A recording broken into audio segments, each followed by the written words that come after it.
नमस्कार दोस्तों, आप सभी का स्वागत है। आज के इस वीडियो में हम लोग जानेंगे साइंस के बायोलॉजी से संबंधित बहुत इम्पोर्टेंट या महत्वपूर्ण topic branches of biology, Hindi में कहे तो जीव विज्ञान की उपशाखाएं, जो कि एनसीईआरटी सार संग्रह से लिया गया है। एनसीईआरटी सार संग्रह महेश कुमार वर्णमाल की पुस्तक है। यह पुस्तक कॉस्मोस पब्लिकेशन की है। ठीक है दोस्तों, चूंकि हम लोग जानते भी है एनसीईआरटी बुक सभी कॉम्पिटिटिव एग्जाम के लिए बहुत ही उपयोगी है, जरूरी है।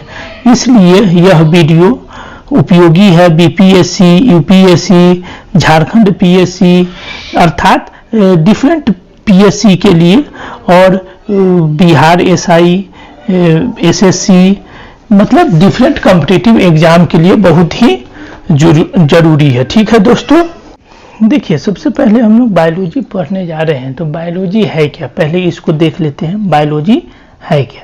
देखिए बायोलॉजी जो है वो साइंस का एक ब्रांच है जिसके अंतर्गत हम लोग जीव जंतु के बारे में अध्ययन करते हैं। देखिए अगर देखा भी जाए तो बायोलॉजी दो वर्ड से मिलकर बना है, बायो प्लस लॉजी। ठीक, बायो मतलब क्या हो गया, living organism, bio means living organism, logy means to study. याद रखिएगा ये सब कॉन्सेप्ट है, बहुत जगह काम आएगा, अभी थोड़ा देर में पता चल जाएगा।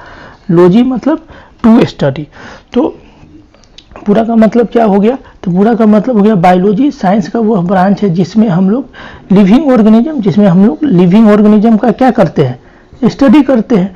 इसी को क्या कहा जाता है, बायोलॉजी। ठीक, एकदम जो पढ़ने जा रहे हैं उसके बारे में तो पहले पता चलना चाहिए। ठीक, तो ये हो गया बायोलॉजी। अब अगला बात क्या है, अगला क्वेश्चन, अब टॉपिक पे आते हैं, बुक पे आते हैं। देखिए सबसे पहला क्वेश्चन है वीटी, सबसे पहला क्वेश्चन है वीटी कल्चर। तो वीटी कल्चर दो वर्ड से मिलकर बना है, वीटी प्लस कल्चर। तो पहले देख लेते हैं कल्चर वर्ड का मतलब क्या होता है। तो कल्चर मतलब होता है पालन पोषण, किसी भी चीज को पालना पोसना, इसी को क्या कहा जाता है, कल्चर। तो खेती में हम लोग एक तरह से, अगर आप गेहूं का खेती कर रहे थे, गेहूं के पेड़ पौधा को पाल ही पोषण रहे हैं, तो यहाँ पे किस फसल का बात हो रहा है, तो यहाँ पे अंगूर का बात हो रहा है। वीटी मतलब क्या होता है, वीटी जो वर्ड है इसका मतलब होता है अंगूर, ग्रेप्स जिसको हम लोग इंग्लिश में कहते हैं।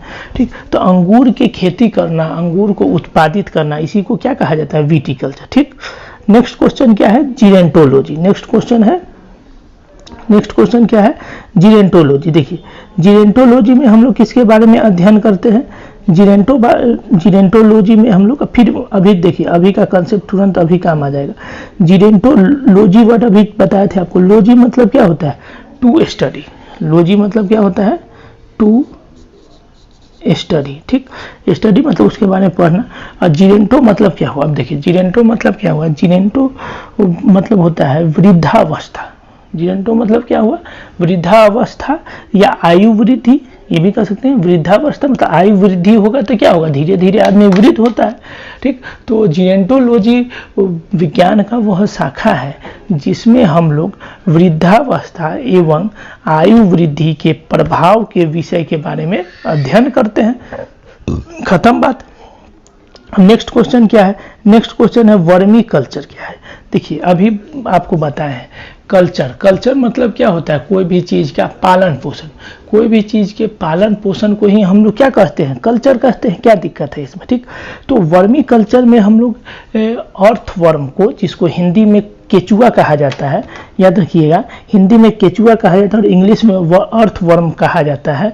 तो कौन सा अर्थवर्म, ध्यान से सुनिएगा, वर्मी कल्चर में हम लोग कौन सा अर्थवर्म, या फिर ऐसे भी कह सकते हैं, देखिए अर्थवर्म तो जो है वो तो बहुत होता है, तो वर्मी कल्चर में हम लोग कौन सा कीट या कौन सा वर्म का प्रयोग करके अपने मिट्टी को ज़्यादा उपजाऊ बना सकते हैं। देखिए अब इसके और भी क्वेश्चन आता है इसके बारे में, वो भी जान लीजिए।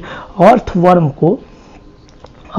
को फार्मर फ्रेंड भी कहा जाता है, किसान का दोस्त।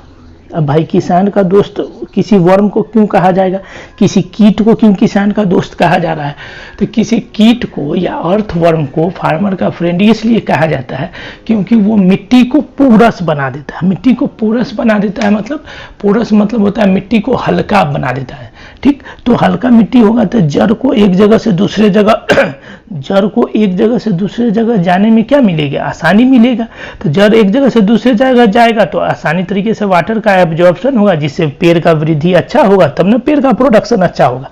इसीलिए अर्थवर्म को फार्मर का फ्रेंड कहा जाता है। तो दो क्वेश्चन इससे बन गया। एक तो वर्मी कल्चर में हम लोग कि कौन सा कीट या कौन सा वर्म प्रयुक्त होता है इसके बारे में अध्ययन करते हैं, उसको वर्मी कल्चर कहा गया। ठीक, अर्थवर्म को फार्मर का फ्रेंड कहा जाता है। क्यों कहा जाता है, क्योंकि वो मिट्टी को पोरस बनाता है, अर्थात मिट्टी को फर्टाइल बनाता है, मिट्टी को उपजाऊ बनाता है। इसीलिए अर्थवर्म को फार्मर का फ्रेंड कहा जाता है। ठीक, खत्म बात। अब नेक्स्ट क्वेश्चन क्या है, देखिए फिर आ गया लोजी। लोजी मतलब अगर फिर कंसेप्ट इसलिए बोला जाता है, कंसेप्ट हर जगह काम आता है। लोजी मतलब क्या है, अब लोजी मतलब अभी बताया है, लोजी मतलब क्या है, टू स्टडी। लोजी मतलब टू स्टडी। ठीक, लोजी मीन्स टू स्टडी। अब फिर पहला वर्ड क्या है, पीडो। ये पहला वर्ड क्या है, पेडो। पहला वर्ड क्या है, पेडो। तो देखिए पेडोलॉजी के अंतर्गत हम लोग पेडोलॉजी के अंतर्गत किसका वैज्ञानिक अध्ययन करते हैं, तो मृदा का अध्ययन करते हैं। सिंपल याद रखना है, पेडो मतलब क्या होता है, मृदा, और लॉजी मतलब सर बताए हैं स्टडी। तो पेडोलॉजी के अंतर्गत हम लोग किसका अध्ययन करते हैं, मृदा। आप लोग भी साथ साथ बोलिएगा तो और जल्दी से याद होगा। पेडोलॉजी के अंतर्गत हम लोग मृदा का अध्ययन करते हैं। मृदा को इंग्लिश में सॉइल भी कहा जाता है। ठीक, अब देखिए मृदा का अध्ययन करना जरूरी है। तो मृदा का अध्ययन करना क्यों जरूरी है, आप लोगों को पता होगा क्या सभी फसल सभी मृदा में सभी मिट्टी में पैदा होती है, नहीं। जैसे देख लीजिए कपास का खेती जो है वो ब्लैक सॉइल में होता है। क्या कपास का खेती मुजफ्फरपुर में बिहार में हो सकता है, बिल्कुल नहीं। तो इसलिए किस मृदा में किस फसल का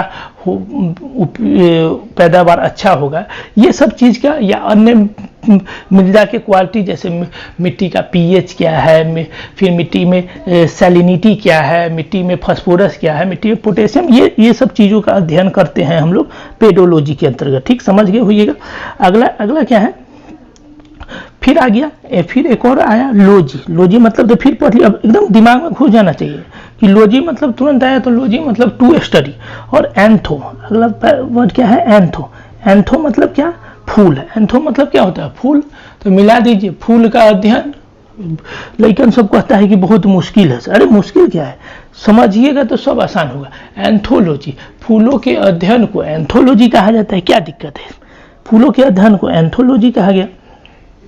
ठीक, अब अगला बात क्या है, अब इसी पे एक और क्वेश्चन बनता है। इसी प्रकार पीपीएससी या फिर बिहार ऐसा या बहुत सारे कॉम्पिटिटिव एग्जाम में एक और क्वेश्चन आता है कि reproductive organ of flower. Reproductive organ मतलब वह ऑर्गेन जो रिप्रोडक्शन में डायरेक्ट पार्टिसिपेट करता है। हिंदी में कहे तो प्रजनन में डायरेक्ट पार्टिसिपेट करता है।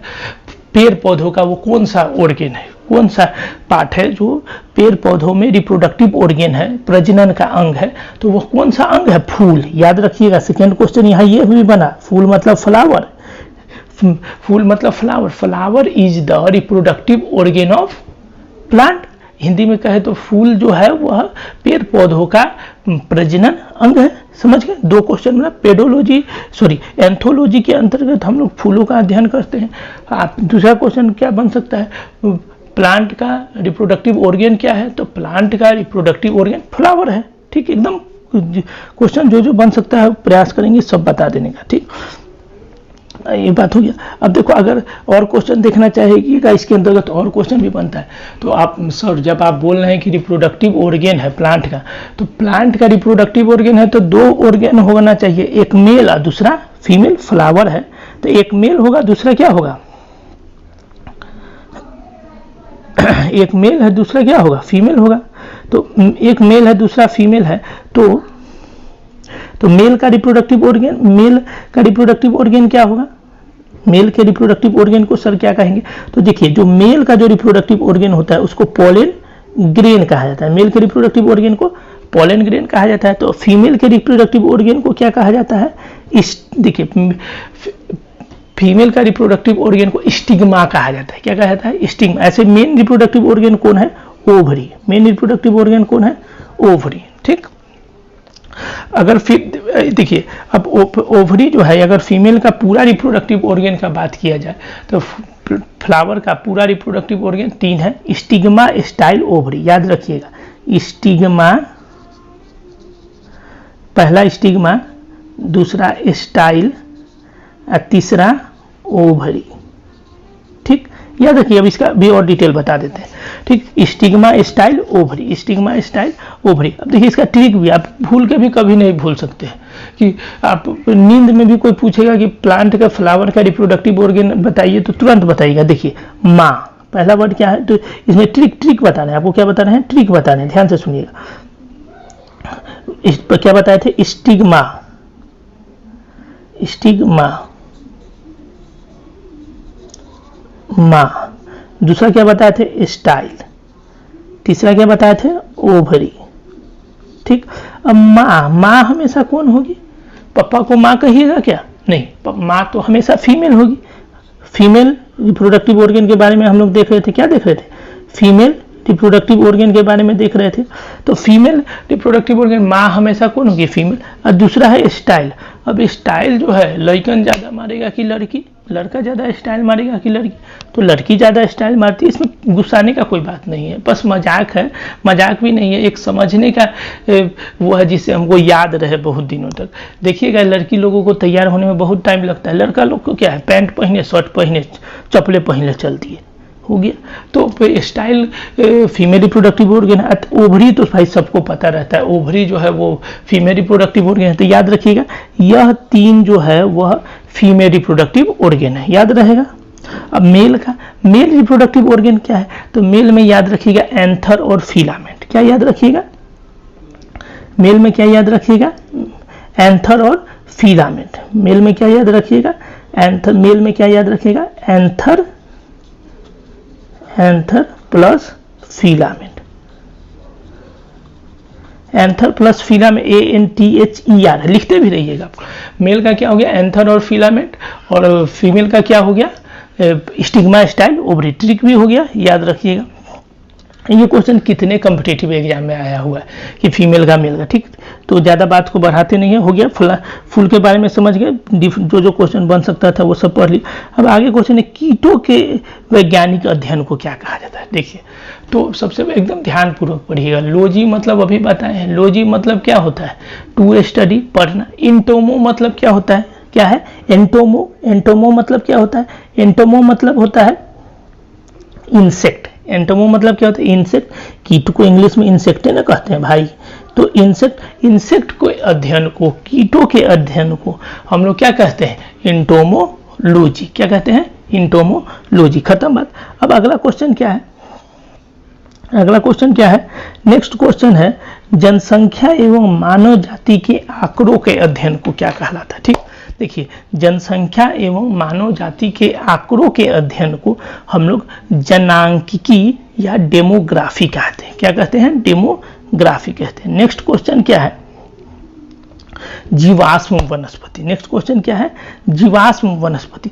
देखिए, जीवाश्म वनस्पति को हम लोग फॉसिल्स, इंग्लिश में तो पैलियोबोटनी कहते हैं, लेकिन जीवाश्म का अगर इंग्लिश देखा जाए तो जीवाश्म का इंग्लिश जो होता है वो फॉसिल्स होता है। जीवाश्म का इंग्लिश क्या होता है? जीवाश्म का इंग्लिश फॉसिल्स। क्या होता है? फॉसिल्स। तो आप बोलिएगा सर फॉसिल्स क्या होता है? देखिए, फॉसिल्स या जीवाश्म क्या होता है? जैसे आज से 5000 साल पहले या 5 लाख साल पहले कोई जीव जंतु थे जो मर गए, लेकिन यहाँ पे जीव जंतु स्पेसिफाइड कर दिया गया है, बता दिया गया है कि वो कौन होंगे? प्लांट होंगे। ठीक, ध्यानपूर्वक सुनिएगा। मान लेते हैं जम्मू कश्मीर में आज से 5 लाख साल पहले कोई पेड़ पौधे थे।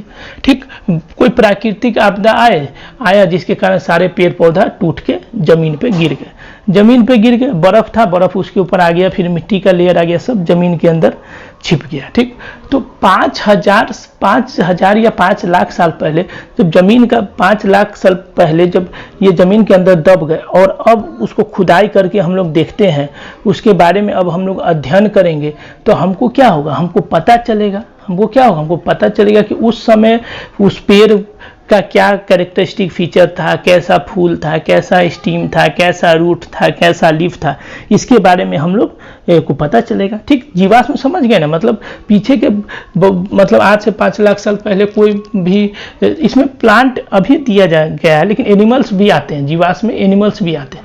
इसको अध्ययन को या इसके बारे में जानकारी इकट्ठा करना, इसी को फॉसिल्स कहा जाता है।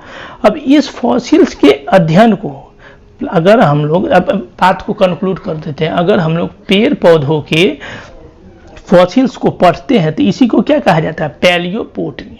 पेड़ पौधे के वनस्पति के फॉसिल्स को पढ़ते हैं तो इसी को क्या कहा जाता है, पैलियोबोटनी। हो गया बात खत्म। ठीक, अब नेक्स्ट क्वेश्चन क्या है, एथनोलॉजी। नेक्स्ट क्वेश्चन क्या है, एथनोलॉजी। देखिए एथनोलॉजी में क्या है, विभिन्न संस्कृतियों के वैज्ञानिक विवरण के तुलनात्मक अध्ययन को एथनोलॉजी कहा जाता है। ठीक, एक और बात सुन लीजिए, विभिन्न संस्कृतियों के वैज्ञानिक विवरण के तुलनात्मक अध्ययन को हम लोग एथनोलॉजी कहते हैं। ठीक, खत्म। नेक्स्ट क्वेश्चन क्या है, नेक्स्ट क्वेश्चन है सब्जी के अध्ययन को। देखिए फिर कल्चर आ गया, कल्चर मतलब बता चुके हैं आपको। देखिए सब्जी के अध्ययन को हम लोग क्या कहते हैं, ओलेरी कल्चर कहते हैं। सब्जी के अध्ययन को क्या कहते हैं, ओलेरी कल्चर कहते हैं। सब्जी के अध्ययन को ओलेरी कल्चर कहते हैं। नेक्स्ट क्वेश्चन क्या है, अब देखिए आप लोग, हम लोग के बॉडी का इस क्वेश्चन पे आएंगे, लेकिन इसी क्वेश्चन पे आने, लेकिन इसका थोड़ा बेसिक देख लेते हैं। अगर हम लोग को देखा जाए कि बॉडी हम लोग के बॉडी का जो हम लोग का बॉडी का स्ट्रक्चर है वह किस पे खड़ा है, नहीं, हम लोग के बॉडी का जो ये सिस्टम है या आपके बॉडी का जो शेप है वो किसके कारण है, अगर पूछा जाए तो इसका आंसर आप कमेंट बॉक्स में बताइएगा। ठीक, इसका आंसर कि आपके बॉडी का जो स्ट्रक्चर है वह किसके कारण है, इसका आंसर कमेंट बॉक्स में बताइएगा। ठीक, अभी देखिए अगर क्वेश्चन पे हम लोग आते हैं। देखिए हम लोग का जो हड्डी है या जिसको इंग्लिश में बोन कहा जाता है, तो आप लोग को पता होगा हम लोग का पूरा बॉडी का स्ट्रक्चरल और फंक्शनल यूनिट कौन है, सेल है। मतलब cell is the structural and functional unit of living organism. ठीक, मतलब हिंदी में ये हुआ, जो कोशिका, सेल को हिंदी में कोशिका कहा जाता है। कोशिका हम लोग के शरीर का संरचनात्मक और कार्यात्मक, ध्यान से सुनिएगा, संरचनात्मक और कार्यात्मक इकाई है। कौन, कोशिका है। ठीक, तो इसका मतलब ये हुआ कि हम लोग का पूरा बॉडी किससे मिलके बना है, कोशिका से मिलके बना हुआ है। अब नेक्स्ट पॉइंट क्या आता है, तो हर एक कोशिका क्या एक है, नहीं, हर एक कोशिका एक नहीं है। अगर हर एक कोशिका एक होता तो हम लोग के बॉडी में सब ऑर्गेन का फंक्शन एक होता, लेकिन ऐसा तो नहीं है। टंग के मदद से, जीभ के मदद से हम बोल रहे हैं कि आँख के मदद से भी बोलते हैं, नहीं, आँख का फंक्शन अलग है, टंग का फंक्शन अलग है, तो इसका मतलब सभी सेल भी क्या है, अलग है। तो इसी प्रकार हम लोग के बॉडी में बोन है। ठीक, तो बोन जिस सेल से मिलके बनता है, ठीक, बोन जिस सेल से, देखिए नेक्स्ट क्वेश्चन तैयार हो रहा है इसलिए ध्यान पूर्वक सुनिए। बोन जिस सेल से मिलकर बनता है उसको हम लोग ऑस्टियोसाइट सेल कहते हैं। क्या कहते हैं बुआ, ऑस्टियोसाइट। क्या कहते हैं, ऑस्टियोसाइट कहते हैं। क्या कहते हैं, ऑस्टियोसाइट। ठीक, एक कलम कॉपी लेके बैठिएगा, जो जो जरूरी का लगे उसको लिखते भी रहिएगा। ठीक, बोन जिस सेल से मिलकर बनता है उसको, अब ये क्वेश्चन बन सकता है, बोन किस सेल से मिलकर बनता है, तो बोन ऑस्टियोसाइट से मिलकर बनता है। तो ऑस्टियो मतलब क्या हुआ, ऑस्टियो मतलब बोन हो गया। ऑस्टियो, देखिए ध्यान पूर्वक देखिए, ऑस्टियो मतलब क्या हो गया, ये जो ऑस्टियो है, ऑस्टियो मतलब क्या हो गया, बोन हो गया। लॉजी मतलब क्या हो गया, अध्ययन, मतलब हड्डी के अध्ययन को, बोन के अध्ययन को हम लोग ऑस्टियोलॉजी कहते हैं। क्या दिक्कत है, एक बार अगर समझ जाइएगा तो फिर नहीं कभी भूलिएगा। ठीक, नेक्स्ट क्वेश्चन क्या है, सर्पों के विषय में जानकारी प्राप्त करने को सर्पेंटोलॉजी कहा जाता है। है। नेक्स्ट क्वेश्चन क्या है, सर्पों के बारे में जानकारी प्राप्त करने को क्या कहा जाता है, सर्पेंटोलॉजी। सर्प के बारे में कि अलग अलग स्नेक है, अब कौन स्नेक पॉइजनस है, कौन स्नेक पॉइजनस नहीं है, कुछ स्नेक पॉइजनस नहीं भी है। अब पॉइजन है तो उनके पॉइजन को कैसे न्यूट्रलाइज किया जाए, कैसे नलीफाई किया जाए, ये सब चीज़ों के बारे में अध्ययन हम लोग सर्पेंटोलॉजी के अंतर्गत करते हैं। ठीक, सर्पों के विषय के बारे में। नेक्स्ट क्वेश्चन क्या है, हाइड्रोपोनिक। ठीक, देखिए अब हाइड्रोपोनिक क्या है, पहले हाइड्रो मतलब समझिएगा कि हाइड्रो मतलब क्या है, एकदम ध्यान पूर्वक समझिए, कोई हड़बड़ी नहीं। देखिए पढ़ने में हड़बड़ाना नहीं चाहिए। देखिए पहला बात क्या है हाइड्रो, दूसरा वर्ड क्या है पोनिक। ठीक, देखिए हाइड्रोपोनिक में हम लोग बिना मिट्टी के पेड़ लगाते हैं। अब कितने बच्चे समझेंगे, अरे सर क्या बात कर रहे हैं, बिना मिट्टी के कभी पेड़ लगाए, बिना मिट्टी के पेड़ लगाए। हाँ बउआ, बिना मिट्टी के भी पेड़ लगता है। देखिए कैसे लगा, एकदम ध्यान से सुनिएगा। देखिए अभी समझ जाइए, जैसे मान लेते हैं एक पॉट ले लिए। ठीक, अब इस पॉट में हम लोग क्या करेंगे, एक पेड़ लगा दिए, एक पेड़ लगा दिए। ठीक, एक पेड़ लगा दिया। अब हम लोग क्या करेंगे, ध्यानपूर्वक सुनिएगा आप लोग। अब हम लोग क्या करेंगे, अब हम लोग क्या करेंगे, ध्यानपूर्वक सुनिए। अब हम लोग क्या करेंगे, दो ट्यूब है, कितना ट्यूब है, दो, इसके अंदर लिक्विड भर दिए, इसके अंदर क्या भर दिए, हाइड्रो। हाइड्रो मतलब हाइड्रो क्या होता है, H2O होता है। हाइड्रो क्या होता है, H2O होता है। अब इसके अंदर दो पाइप है, ये पाइप है। ठीक, अब एक ट्यूब के द्वारा न्यूट्रिएंट भेज रहे हैं, क्या भेज रहे हैं, न्यूट्रिएंट। न्यूट्रिएंट में जैसे पेड़ को जिंदगी जीने के लिए नाइट्रोजन चाहिए ना भाई, फास्फोरस चाहिए ना, बोरोन चाहिए ना, कैडमियम चाहिए ना, जिंक चाहिए ना, अर्थात पेड़ों को जिंदगी जीने के लिए कुछ माइक्रो और मैक्रो न्यूट्रिएंट जो चाहिए वो हम लोग इस पाइप के माध्यम से भेज रहे हैं। ठीक, अब नेक्स्ट है ये पाइप। अब इस पाइप के माध्यम से हम लोग ऑक्सीजन देंगे ना भाई। देखिए पेड़ का जड़ रेस्पिरेशन करता है, हम लोग का भी हर एक सेल रेस्पिरेशन करता है, सिमिलरली प्लांट का भी हर एक सेल रेस्पिरेशन करता है। तो प्लांट का जड़ भी रेस्पिरेशन करेगा, तो इसलिए इसको ऑक्सीजन चाहिए। तो ये सब ऑक्सीजन, ये सब किस पाइप के द्वारा जाएगा, इस पाइप के द्वारा जाएगा। इसके द्वारा कार्बन डाइऑक्साइड भी निकलते रहेगा। तो अब इसके कंक्लूजन पे निकल जाते हैं। तो किसी भी पेड़ पौधों का हम लोग ग्रोथ करवाए बिना मिट्टी के, बिना मिट्टी, मिट्टी को ही ना मृदा कहा जाता है, वही ने लिखा हुआ। देखिए मृदा विहीन पादप संवर्धन, मृदा विहीन मतलब मृदा, सॉइल नहीं होना चाहिए, बिना सॉइल के हम पादप, पादप मतलब क्या हुआ, प्लांट, बिना मिट्टी के अगर किसी प्लांट का ग्रोथ करवाया जाए, इसी को बउआ क्या कहा जाता है, इसी को हाइड्रोपोनिक कहा जाता है। इसी को क्या कहा जाता है, हाइड्रोपोनिक कहा जाता है। अब देखिए हम लोग इस संबंध में आखिरी क्वेश्चन में आ गया। अगला क्वेश्चन है जूलॉजी क्या है। देखिए भाई ये तो बहुत आसान है, जूलॉजी क्या है, फिर इसको हम लोग तोड़ के पढ़ेंगे एकदम शांतिपूर्वक। देखिए पहला वर्ड है जू, दूसरा वर्ड क्या है, लॉजी। तो सर अभी तो आप बताए हैं, लॉजी मतलब क्या होता है, टू स्टडी। लॉजी मतलब क्या होता है, टू स्टडी। टू स्टडी मतलब पढ़ना। ठीक, तो इसमें हम लोग पढ़ते हैं, अब पढ़ते हैं। ठीक, अब पढ़ते हैं, किस चीज़ को पढ़ेंगे भाई, जू। जू मतलब क्या होता है, जानवर। जू मतलब क्या होता है, जानवर। तो जानवरों के पढ़ने को, एनिमल्स की स्टडी को जूलॉजी कहते हैं। अब एनिमल्स के बारे में क्या स्टडी करेंगे, तो एनिमल्स का डाइजेशन कैसे होता है, एनिमल्स का रेस्पिरेशन कैसे होता है, एनिमल्स का एक्सक्रीशन कैसे होता है, एनिमल्स का मूवमेंट कैसे होता है, इन सारे बिंदुओं को हम लोग किसके अंतर्गत अध्ययन करते हैं, जूलॉजी के अंतर्गत अध्ययन करते हैं। किसके अंतर्गत, जूलॉजी के अंतर्गत अध्ययन करते हैं। तो देखिए याद रखिएगा, जूलॉजी के अंतर्गत हम लोग जिंदा या मृत, ध्यान से सुनिएगा, जिंदा जीव जंतु हो या मृत जीव जंतु हो, दोनों का अध्ययन करते हैं। ठीक, समझ गए होगा। वही बात यहाँ भी लिखा हुआ है, जीवित व मृत दोनों प्रकार के जंतुओं के अध्ययन को हम लोग क्या कहते हैं, जूलॉजी कहते हैं। ठीक, और जूलॉजी के फादर याद रखिएगा। नेक्स्ट क्वेश्चन क्या है, जूलॉजी के फादर क्या है, तो जूलॉजी के फादर एरिस्टोटल को कहा जाता है। किसको कहा जाता है, लिख देते हैं यहाँ पे, एरिस्टोटल। ठीक, एरिस्टोटल। हिंदी में इनका नाम अरस्तु है, हिंदी में इनका नाम अरस्तु है। ठीक, तो जूलॉजी में हम लोग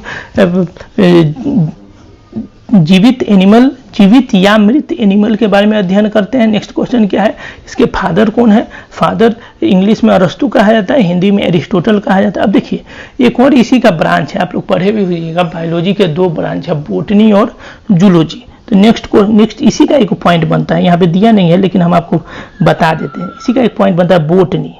इसी का एक पॉइंट बनता है कि बोटनी क्या है भाई। देखिए वहाँ पे हम लोग एनिमल्स के बारे में अध्ययन कर रहे थे, अब बोटनी में हम लोग प्लांट के बारे में अध्ययन करेंगे, मतलब प्लांट के स्टडी को बोटनी कहा है।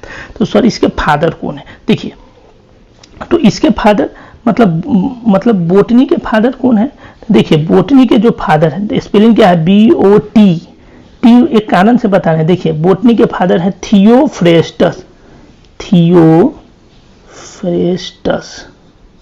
ठीक। देखिए यहाँ बोटनी में टी आ रहा है, कभी कंफ्यूज हो जाए। सर एरिस्टोटल जूलॉजी का फादर बताए थे कि बोटनी के फादर एरिस्टोटल बताए थे, किसके फादर कौन है? तो कभी कंफ्यूज हो जाए तो अभी ये ट्रिक काम करेगा। बोटनी में क्या आ रहा है? टी आ रहा है, तो टी स्टैंड फॉर थियोफ्रेस्टस।